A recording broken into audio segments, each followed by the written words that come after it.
Welcome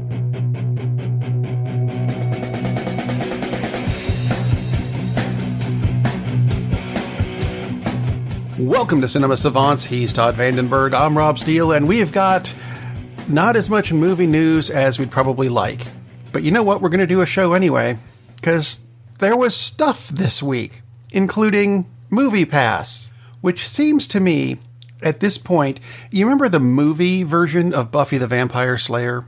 I do. And Pee Wee Herman's vampire that spent, half an hour dying, and then even came back in the closing credits scene, and he's still not quite dead yet? Yes. That's Movie Pass. It is. Who are somehow still not dead. They claim that they're bringing back the unlimited movie plan. Do you believe them, Todd? I believe them. But the problem is I don't know how long it will be back. And the good thing is they haven't announced how much that unlimited plan will cost. $99.95. Yeah, I have a feeling it's going to be $50, which is what it used to be when Movie Pass started. Movie Pass has actually been around for, I think, 8 years. And until about a year and a half ago, it was $50 for the unlimited plan. Which actually, even that, if you go to see that many movies a week, that's not a bad price. Exactly. But... Exactly. That's not a bad price if you do see a lot of movies. I mean, that would be... I actually thought about it like 4 or 5 years ago, and I thought, I don't know if I really have that much time.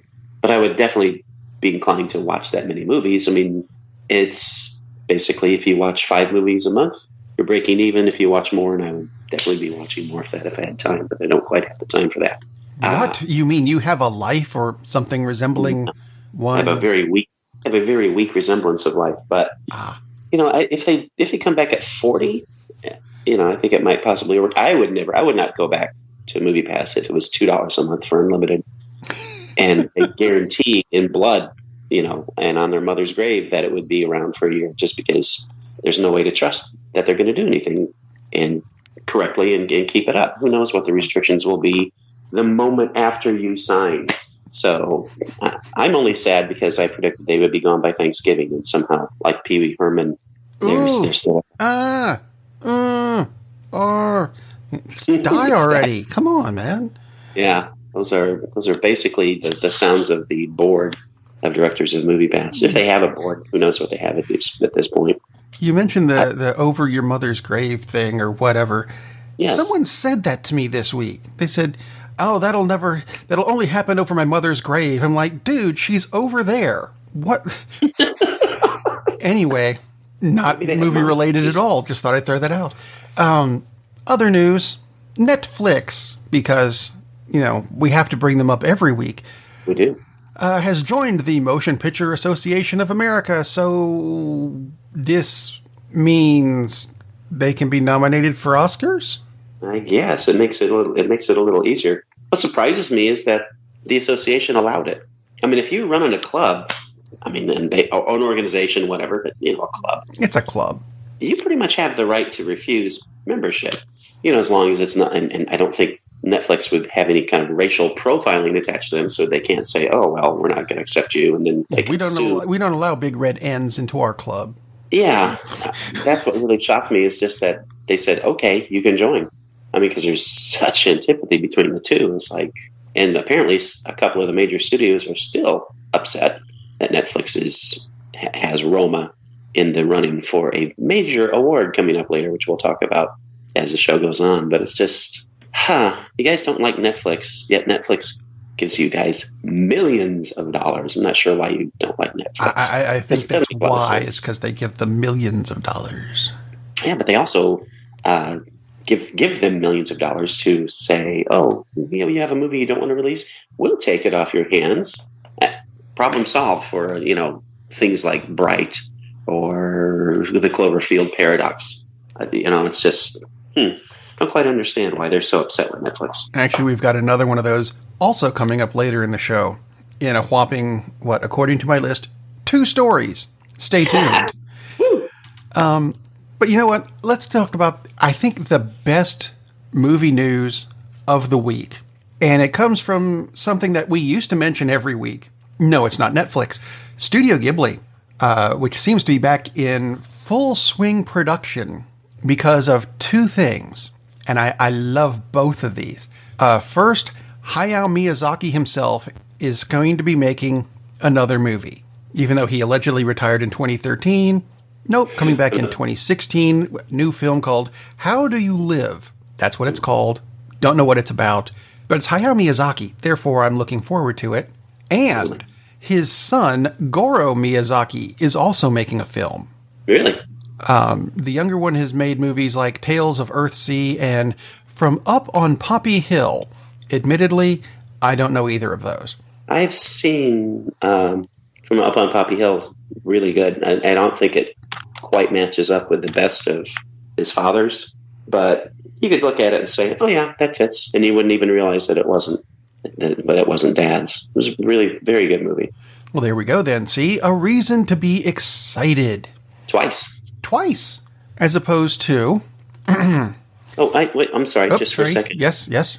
I just popped in Goro Miyazaki on Google, and the Wikipedia article, oh, dear. Goro Miyazaki is a Japanese film director and landscaper. Because those go together. What? Of course, it's Wikipedia, so who knows? Anyway, that's rather interesting. That's just weird. But, speaking of weird, because this also fits that category, this has to do with the Fox and Disney merger, which, I gotta say, this is really screwed with this one particular film. The New Mutants film, which is a spin-off of the X-Men franchise, which was filmed, 3 years ago now? They were ready to go in April of last year and pushed to October, and then August of 2018, and then November, and now it's going to be August of 2019. Oh dear, it's going to be pushed back to November of 2019 now, provided it comes out at all. They've decided to cut it back to PG-13 instead of R. No, wait, it's R. No, it's PG-13. They're going to make a new category called PG I Don't Know Anymore. I'm kidding. Maybe. It's allegedly coming out on August 2nd this year. Allegedly. But there's talk about pushing it back to November. Sorry, I misspoke a minute ago. There's also talk of it skipping theaters altogether and going straight to Hulu in October. Oh, my God. How drunk is the person making these releases? Because that's just ridiculous. I've never heard anyone do this with a movie. Yeah, there seems to be some kind of major problem with this film. I mean, I understand the whole thing with Fox and Disney, but that came into the picture very late. This thing has been knocked around like a hockey puck at an all-star game for a long time before anything came up of Disney buying out Fox. Yeah. I am not looking forward to it. I never was, but holy cow. I was if they had done it correctly, but of course this is Fox doing an X-Men movie, so of course it's screwed up. Yeah, and the whole premise is like, well, now we're going to go to a more of a horror theme. Obviously, that could definitely work. I just don't trust Fox to do it. No, I don't. And especially since they have no clue what kind of a movie they're making. That's why it's been delayed so much. I'm sure it has 17 directors at this point. Probably does. More directors than actors, and that includes the extras. Well, you know who's directing it now? It's this landscaping guy they found outside. Yeah, it works for Goro. It might work for them. I'm just kidding. I hope. Oh, geez. So, let's see. Other Marvel movie news coming out of Fox. No, I'm sorry. This isn't Fox. This is Sony. Silly me. The Morbius vampire movie is supposedly coming out July 31st, 2020, with Morbius the vampire being played by Jared Leto, also starring Adria Arjona, which is a name I do not know, and Matt Smith, who used to be a Doctor Who. Indeed. And I have zero cares about this. I don't either. If this was an R-rated show, I would say something else that I had zero love. I never cared for the character to begin with. Jared Leto is an excellent actor, except for the fact that his take on the Joker was horrible. So that kind of ruins any anticipation I have for him in anything, especially a comic book movie. Jared Leto, a guy I don't have much faith in, playing a character I have no care for at all. It's like, have at it. Who knows? Maybe they'll be like Venom and it'll make billions of dollars. Blade. That would be nice. Which, Blade was a Marvel property. People forget that. Yep. and still is. Yeah. So do a Blade movie anytime they want. Even with Wesley Snipes. We're good with that. Which she's campaigning for, that would be great. Yeah, I'm game. Sony also announced that the new Ghostbusters film will come out July 10th, 2020. Which, that seems awfully quick, doesn't it? It's a year and a half, but, Yeah, as long as they start working on it now. And again, there's been more of the push. We talked about it last week. Yeah. This pushback about, they're ignoring the one that we just did with the women because they're sexist. No, they're ignoring it because it sucked. If you had a good script, they would have paid attention to it and followed up with it. Who was it? Leslie, what I've forgotten her last name. Leslie, is it Jones? I forgot her last name. I was thinking it was Leslie Jones, but I knew if I said that, it would have been wrong. She had an absolute hissy fit about this. Leslie Jones. And why didn't you follow up with our movie? I'm like, because your movie sucked. Why don't you, you can be in this one. I don't see why she can't be. Yeah, she was good in it because she had good lines. Right. Kate McKinnon was excellent in it. She had good lines. The two stars had crap lines. It's just like you said, Chris Hemsworth, he was very funny. But when your supporting characters are funny and the two leads, who are both very good comedic actresses, are really unfunny, you have a major problem with your movie. That's why he's ignoring the fact the thing existed, because it sucked. Well, actually, I find this very amusing. Melissa McCarthy, one of the leads in the 2016 Ghostbusters, is nominated for the Best Lead Actress Oscar for a movie called Can You Ever Forgive Me? Did you notice that? Yep. Oh, jeez. Anyway, we'll get to the Oscars in just a moment. We will, because this is the next to last story we have. The Lost Boys, not the ones from Peter Pan, the one from Joel Schumacher's, 1987 vampire film, is getting a pilot on the CW. Of course it's on the CW. That actually confuses me a bit. How many millions of shows is the CW doing now? Because every week it seems like they're making a pilot for this on the CW. And I'm like, the CW is going to be doing its primetime shows starting at 3 in the afternoon. Yeah, that's what I was thinking. Holy cow. It's they've certainly remade that network. And hopefully it's a good show. The movie was excellent, so it certainly fits. The first movie. There's, 4 of them? Yeah, I think there are 4, the first movie. The first one was excellent. The rest of them... Well, anyway, the Oscar nominations are. Wow. Yeah, the Oscars are going to be on February 24th. They're going to be... It's on ABC? I believe it is. Let's see. Do we know who's... Yeah, and these are the hostless Oscars. The hostless Oscars, indeed. Which, brilliant idea. Where do you want to start with the Oscar stuff? Let's not start with the best. Well, yeah, let's start with the best picture and then just go down.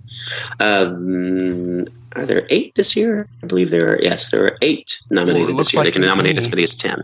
So your list of best pictures: Black Panther, Black Klansman, and I'm always going to pronounce it that way. Bohemian Rhapsody, The Favorite, Green Book, Roma, A Star Is Born, and Vice. Out of all of these, I've seen 3.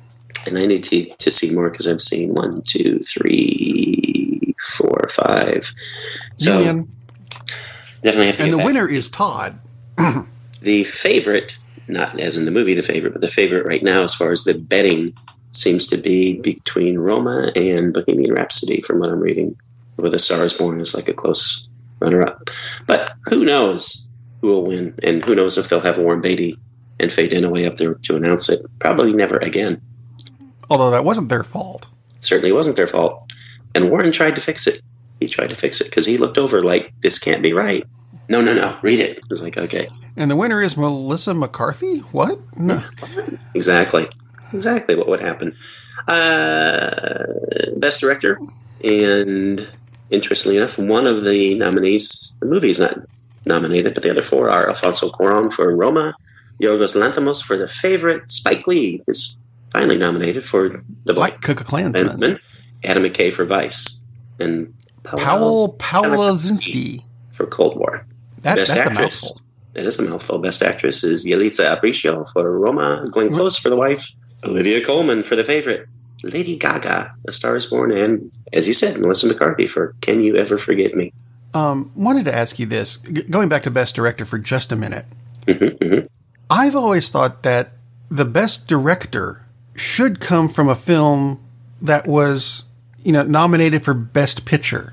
Because if it's not nominated for Best Picture, then it couldn't have been that good a film. And if it's not that good a film, how could it have the Best Director? Because he's the one who put it together. It does seem kind of odd. I know. I mean, that's what is that just me? One of the directors is nominated for a film that's not nominated for Best Picture. And especially now that they can nominate 10, it's a little unusual. I can say maybe that the script could have used more work, but the director did a fantastic job with what he had. So I can all of a sudden you're going to nominate the X-Men movies. No, we're not, actually. But one thing, too, when you talked about Best Director, do we want to talk about... No, we'll talk about that after. After we run through the whole list, we'll talk about people that are missing or movies. Lead actor: Christian Bale for Vice, Bradley Cooper for A Star Is Born, William Dafoe for At Eternity's Gate, Rami Malek, for Bohemian Rhapsody, and Viggo Mortensen for Green Book. And Best Supporting Actress: Amy Adams for Vice, Marina de Tavera for Roma, Regina King, If Beale Street Could Talk, Emma Stone, The Favorite, and Rachel Weisz, also for The Favorite. And let's see, Best Supporting Actor, I apologize, dude, I can never get your name. Maharaja Lala Ali for Green Book, Adam Driver for Black Klansman, Sam Elliott for A Star Is Born, Richard E. Grant for Can You Ever Forgive Me? Not for that Ghostbusters movie. Oh, sorry, wrong actor. And Sam Rockwell for Vice. And Sam Elliott did have a funny line because, as he said, he's been in the business for 50 years, and he said, it's about time. First nomination for Sam Elliott, which seems... Is it? Kind of amazing, yeah. I would have thought there'd be more. Yeah. Are we going to run through this whole list? Because it's huge. No, we'll just go with... shall we go with... I do want to talk about the Best Original Songs because for some reason they're doing something weird. They're only doing 2 of the songs. They always play they always have performances of all the songs. They're only doing 2. Huh. No idea why they're doing that. All the Stars from Black Panther, I'll Fight from RBG, The Place Where Lost Things Go from Mary Poppins Returns, Shallow from A Star Is Born, and When a Cowboy Trades His Spurs for Wings from The Ballad of Buster Scruggs. Too crazy. It's sponsored by Red Bull. No, I'm kidding. Anyway, it's a pretty good list, right? But there are some things that are missing. There are some major gaps here, which is a little surprising. I will say, though, and I have a feeling Rob will agree, it's about freaking time that a, quote, comic book movie, unquote, got nominated for Best Picture. Because there have been some really excellent films that are just happen to be comic book movies. Right. And so it's awesome that Black Panther got the nomination. Super happy about that. Oh, yeah, I'll go ahead and say it. It's because he's black. No, it was a good movie. It's kind of weird that actually seems to be the big deal out of it, though. He's a black hero. Yeah, and he thinks. But I think of it this way: is that according to the Academy, these are the 8 best movies of the year. Was Black Panther one of the 8 best movies of the year? It's like, to me, easily, absolutely. Yeah. Oh, absolutely. There we go. Actually, of the best pictures, what are you going to go with on this? That's tricky, but I would go with A Star Is Born, even though this is like the 4th version of A Star Is Born. But I also think it's the best version. Yeah, but does it count as best? See, it should be best original picture. I would like to see best original picture. That way we can get not that I'm wanting to get rid of A Star Is Born. That's not it. But I'd like to get rid of reboots and stuff. Yeah, well, they do have the best original screenplay and then best adapted screenplay. So I guess that factors in there. I guess that's it. Of course, I also want to combine Best Picture and Best Director, which we might be doing for our own movie awards, which are not going to be until February. But you who are at home listening, not Todd. Todd doesn't get, well, Todd will get to too, but you get to vote. We're going to have a bunch of categories. Check the Cinema Savants website soon, or subscribe to this show and keep listening, because we'll want you to vote. And there are categories and stuff. We're still working on it.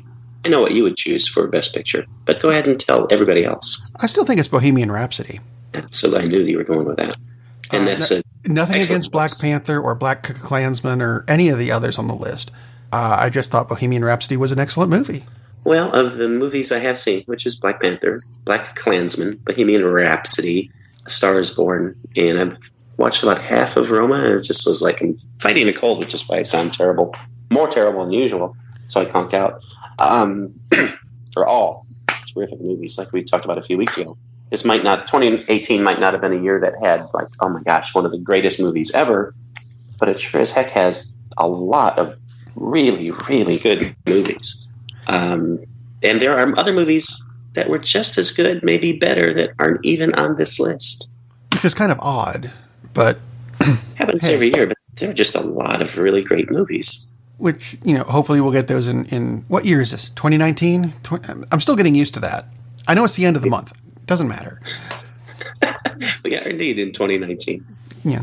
Could be. We'll find out. Anyway, moving on from the Oscars to the final story of this particular episode. It comes from an odd place. We had mentioned the CW earlier, and we're going back there because of an Emmy nominee or Emmy winning actor who's joining the cast of Supergirl. And there's a little oddity with this one. Jon Cryer is going to be playing Lex Luthor. Now, they released a picture of him. He does have a shaved head and everything. He looks like he could be Lex Luthor. The weird thing is, in Superman 4, the movie we shouldn't have made, Jon Cryer plays Lex Luthor's nephew, which is it's kind of an odd thing. Grows up to be his uncle. You know what? Whatever. But that's not the weird thing about this. The weird thing, and this has to do with the casting, is that Jon Cryer is 17 years older than Katie McGrath, who plays his on-screen sister Lena Luthor, and only 5 years younger than Brenda Strong, who plays his mother on the show. That's weird, isn't it? That's weird, but it happens. It does happen. It is kind of weird, but they should have had them born differently. Yeah, they should have had them born differently. How could we have known that? Let's see, Jessie, I think her actress's name is Jessie Royce Landis. She played Cary Grant's mom in North by Northwest, and I think she was all of 2 years older than he was. But she didn't age well, so it showed. Well, and she didn't age quite as well as Cary Grant, because nobody aged like Cary Grant. But still, you look at him, it's like, she might look old enough to be a mom, so that's an old Hollywood standby. Let's cast people who are exactly the wrong ages. We don't care. Anyway, that's our show for this week. Tune in Friday when we'll have movie reviews. I know we've got at least 3. Woo. And one of them's a kid's movie. It could happen. Double whoop. Yeah. Until then, you should probably get out and go see a movie. Captain, we're losing power in the warp engines. I think we should be leaving now. I'm going to go home and sleep with my wife. And on that unusually harmonious bombshell, it is time to end. I am very disappointed! Man, we have a weird job. It's shameful, but, it's a living. And like that, he's gone. Darn, that's the end.